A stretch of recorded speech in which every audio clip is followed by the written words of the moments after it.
Hey everyone, welcome to the next episode of Caleb Yarley's video blog. It's me, I'm Caleb here. Today we're talking about accountability.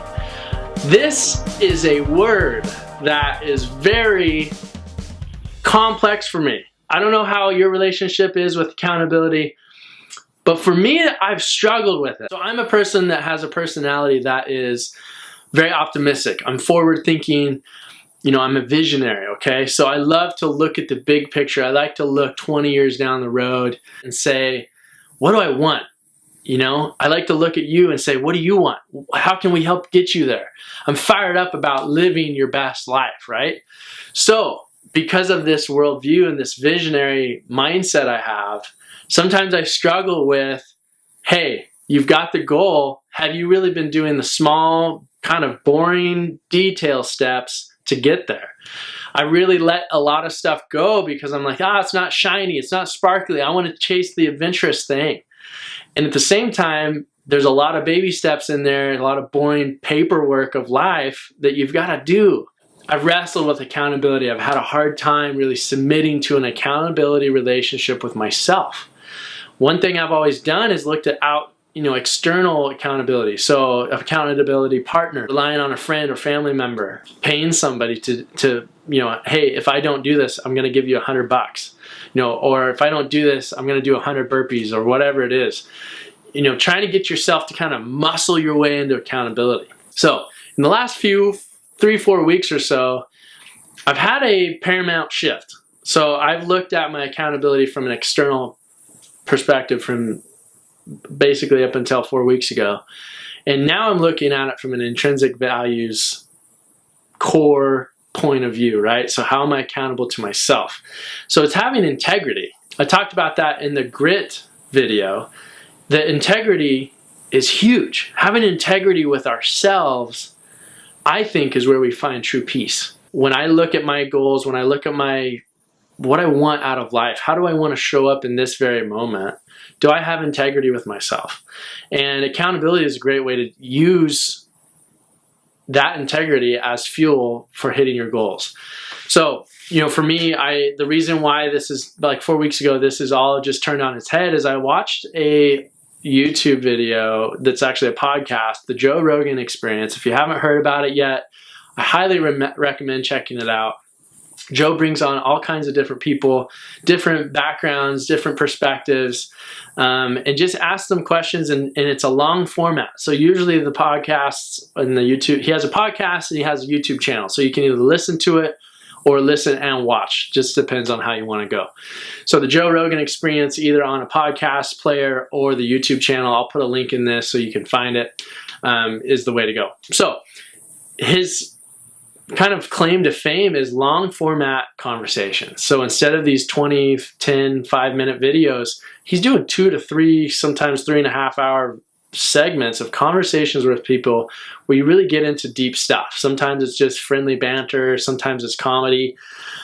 Oftentimes, though, it's very real conversations with these public figures that we won't ever see on our typical media on TV. So I love it. It's really helped expand my worldview. I've learned a lot of different things through this channel and through this avenue. So shout out to you, Joe. Keep doing your thing. One episode in particular I watched, one of my best friends, Taylor, said, hey, you got to watch this one. It is so good. And it's the interview with David Goggins. If you haven't heard of David Goggins, please watch this video. It is so worth your time. This one's about 2 hours long. Either watch it or listen to it in your car. It is so moving, guys. Like I said, I've been wrestling with and struggling with accountability, and David just hits it on the head because he was in a place where he wasn't driven. He wasn't motivated. He wasn't living the life he really wanted. And he decided, and he made a lot of decisions you have to decide this over and over again because we give up. The truth of the matter is we give up on ourselves so often. And it sucks. It really sucks to look at that and to look straight in your own eyes and say, I've given up on you. It really does not feel well.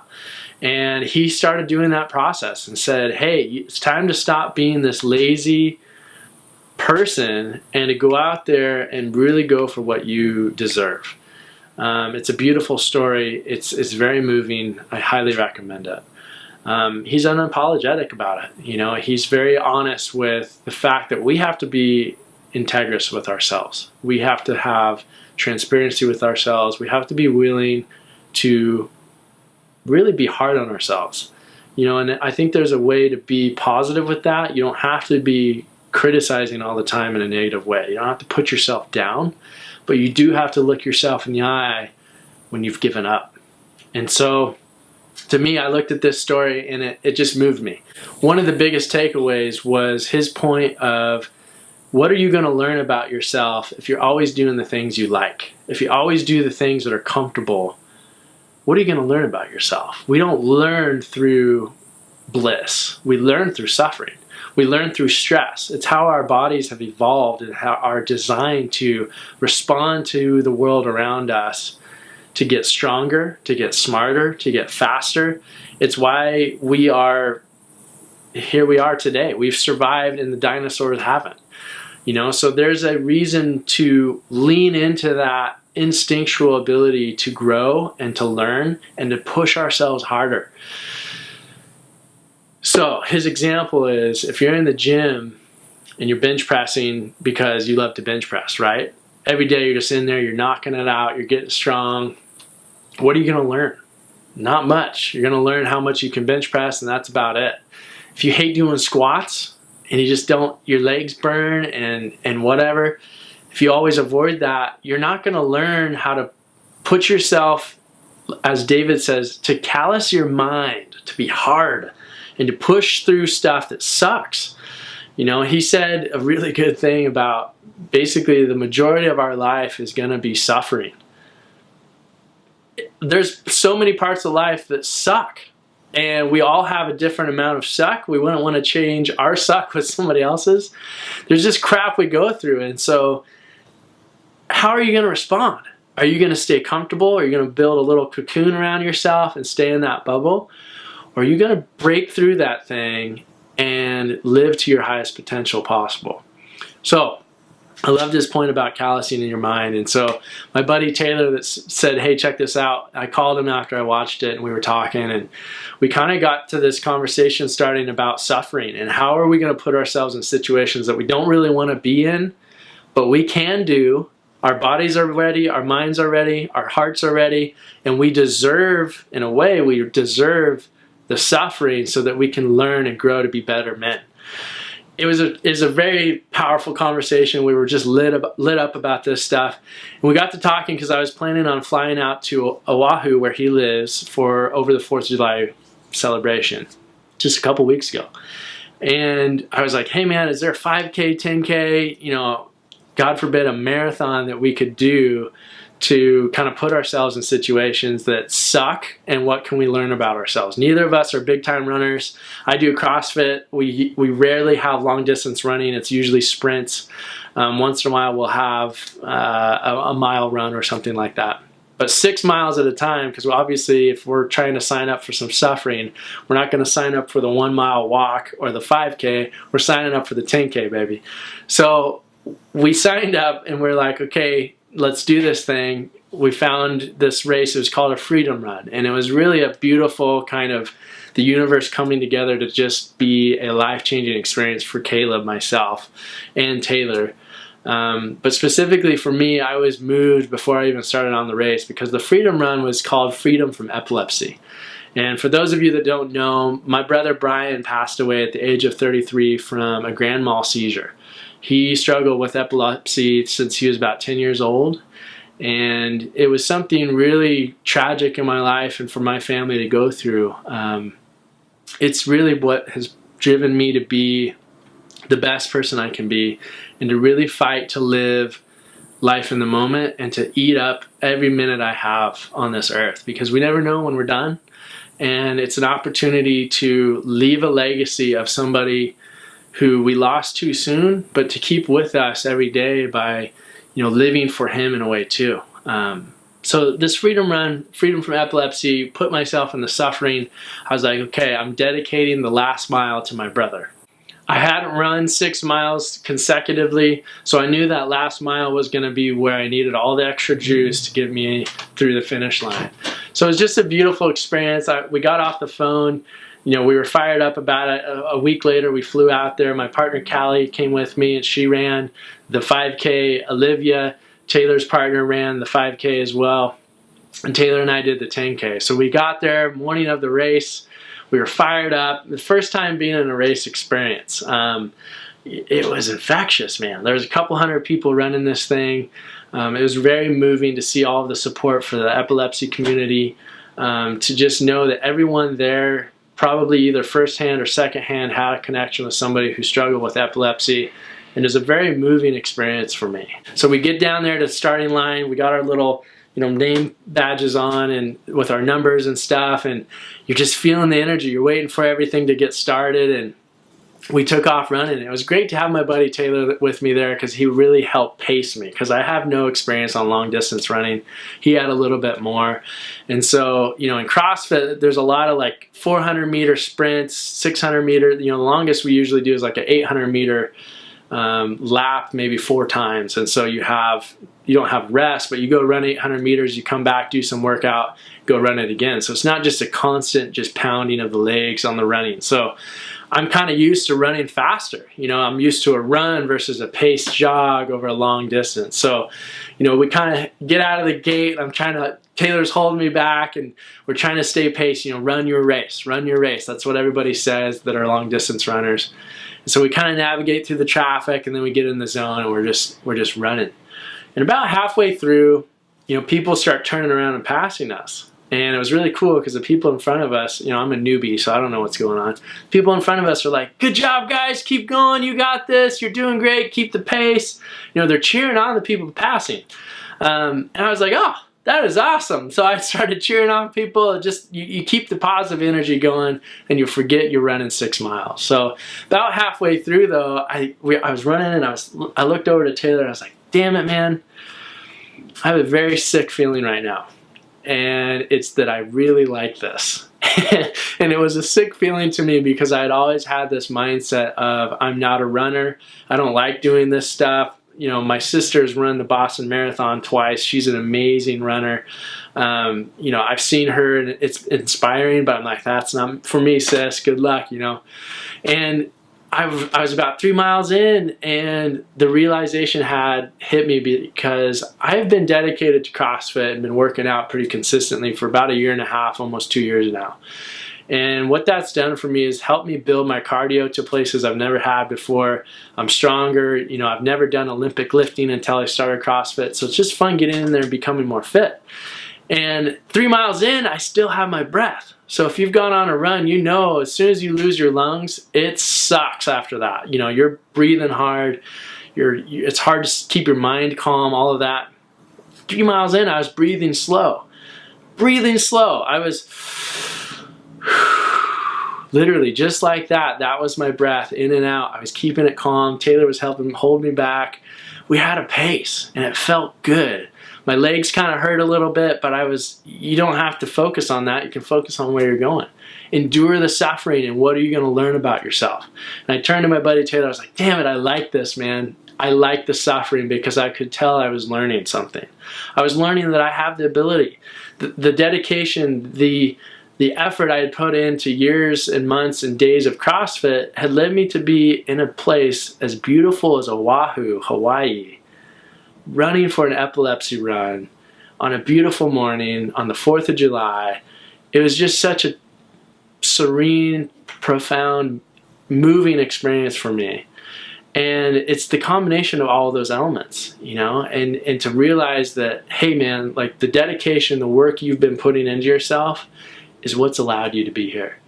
So what's going to be possible if you take this momentum and you just ramp it up and you keep putting yourselves in situations that are going to suck, you're going to have to suffer, and what else can you learn? What else is possible for you? So we get to the end, we turn around, we're on the last section back, and like I said before, I had dedicated the last mile for my brother. And right at the turnaround, Taylor's shoe had come untied, so he was like, "Keep going, man, I'll catch up to you." And so I was like, "Okay, I'll just keep running." And so we had a goal of basically running the whole 6 miles without stopping. No matter how much pain we had, how much our lungs were burning, the goal was to not walk any of this thing.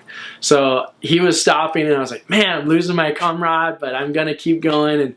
And so we were sectioned out probably 20 seconds or so. And I fully anticipated him to catch me, and he didn't end up getting there. And it was kind of a moving experience for both of us to finish the thing by ourselves, because we had the morale going into the first half, and the second half was just you versus you and that finish line. So I get to the last mile, and it was kind of, I don't know how much of a grade it was, but it was uphill. And how is that not representative of our life, right? So much of the last little bit you need is extra difficult. And so we turned in, I started headed up that hill for the last mile, and I just leaned into my brother's spirit, and I thought of a really beautiful example, and a memory came to me of when I was playing high school basketball. And I went to a small high school. There wasn't a lot of fans showing up and stuff like that. But I always knew when my big brother was there. He would stand in kind of the entryway, I guess it's called, and he'd just be leaning there watching the game, and his eyes were always on me. He's always looking at little bro, how am I doing? How am I playing? And he was always like my second coach. At halftime, he'd say, good job, or like, work harder on this. Why aren't you doing this on defense? And it was amazing. My brother was 10 years older than me, so we had a bigger age gap when I was a little guy. And once I got into high school, we just bonded more, and we were more connected. And, I remember feeling that sort of pride that your big brother's watching you. And, I don't know what happens when people die, but I feel like our human spirits are so strong that, somehow we can either just call on the memory, or his spirit was there with me. I don't know. But I felt that same kind of like, hey man, are you going to be weak right now? Or are you going to get down and play defense hard? The game's on the line, and the 10K was on the line. So I bore down. It was uphill. I gritted my teeth. I started running. Last mile is where you turn it up. You just let that sucker go. And it was a beautiful moving experience to feel my brother there. I wanted to finish strong for him. I wanted to finish strong because I was suffering. And just to run that thing as hard as I could, going uphill, it was so amazing, guys. Like, the amount of pain I had in my legs was nominal, so small compared to the amount of satisfaction and joy and the amount I've learned about myself since then to put myself in that situation. So I got to the last few hundred yards before the finish line, and Callie and Olivia had run the 5K, so they were already done and waiting for us, and just there to cheer us on. And I heard Callie's voice saying, like, cheer him, and come on Caleb, you can do it. And Olivia, and it was like you feel like you're giving 100%, and then you hear somebody like cheering you on, and it just clicks in your head, you got a little bit more to go. And I just picked up the pace just a smidge more, ran in, and it was amazing. It was so good. It felt so good to be done with it. And it felt so good to just show up in a situation that I would have never chosen hadn't have been for the example of David Goggins. I'm not trying to live his life. I'm not trying to run 100 miles in less than 24 hours. But him doing these things that you'll see if you watch the episode it's moving. It's an example to us as humans that we can push ourselves farther than we think we can go. And, the truth of the matter is our fears are the wardens of our comfort zone. They're the border control telling you how far you can go in life, telling you how fit you can be, telling you if you're smart enough, telling you if you're dumb and you shouldn't try. Well, do something about that. Change what you need to change inside yourself. Take responsibility to put yourself in situations where you'll learn and grow. So after putting myself in that situation of running 6 miles collectively, Taylor and I hugged at the end. I hugged Callie, hugged Olivia, and it was just it was an amazing experience to feel, man, I would have never have done this. And it's 4th of July morning. Usually you're sleeping in. The big party doesn't happen until nighttime with the fireworks. But to go on for the rest of the day and just feeling so fired up about that experience, my legs were sore, my feet hurt, but it was so worth it. And next couple days I was healed up. I was ready to go again. It's something to be said of putting yourself in a situation like that where you don't feel like you can follow through. You don't feel like you can have the accountability with yourself. And you know, it's important to have community within that. I think that's something I realize, is that I'm submitting to my own accountability relationship. I'm being authentic with myself for the first time. And I'm also surrounding myself with people that have that same mindset. When my buddy Taylor is doing the same thing, even though we're not together doing all this stuff all the time, to have somebody you can check in with, to call, say, hey, what are you doing to suffer this week, you know, is powerful. And you know, that's kind of part of what I want to do with reaching out through this video blog. Whether you want to hire me as a real estate agent or you want to hire me as a life coach, that's kind of secondary to building community for me. This is an opportunity for us to connect in a world where, you know, social media is great in the fact that it brings us together, but oftentimes we're stuck on our phones in a crowded restaurant. You know, we're not going out to meet people anymore. That was one of the most beautiful things about the race, is that you were cheering on strangers. You were saying, good job, keep going. You don't know their story, but you're in there doing the same thing, and that's just so much far removed from passing somebody on the sidewalk. We don't even say, hey, you're doing great. You're doing well. Keep the pace. Keep it going. You got what it takes. What would our world look like if we started doing those things? And to be able to give ourselves that amount of integrity, to give ourselves that amount of accountability, to live in such a way, what's possible for you? If you take the fears away, if you take the governor off the race car engine that's in your soul, sky's the limit. And so that's kind of my journey. The last few weeks have been profound. And to put myself in situations where I have to grit it out, I have to have accountability with myself, I have to look myself in the eye and say, Caleb, did you or did you not live up to your potential today? It's a powerful question. It's really hard to look at, because most of the time we're going to miss the mark. Most of the time it feels really crummy to not hit a goal, right? That's why most of us don't do it. But if we're willing to put ourselves, if we're willing to humble ourselves and understand that I haven't hit the mark, and yet tell yourself, you can. You haven't yet, but you can. It's incredible. That small step every day is what I'm focusing on, is to keep my mindset wrapped around on accountability, so I'm not creating this visionary, like, oh, I'll have all the results next year. I have to have accountability right now so that I can ensure I have the results next year. So that's a little story for you guys about accountability, what I've been experiencing with it. Like I said, please go watch this David Goggins story. It is so moving. He's passionate. You know, he swears in there, and it's just a raw, no BS, no bullshit. Just, this is my life. This is what I've gone through, and it's worth watching. So is worth watching. So hopefully you've gotten a little bit out of this video as well. Please like, share, tell your friends, tell your family. I want to keep bringing value to y'all. This is a beautiful experience for me. It's a great way to share my heart, share my world, share my life, and share my business with you guys. So if you haven't done it yet, click the subscribe button. It's a great way for me to keep track of who's watching this thing.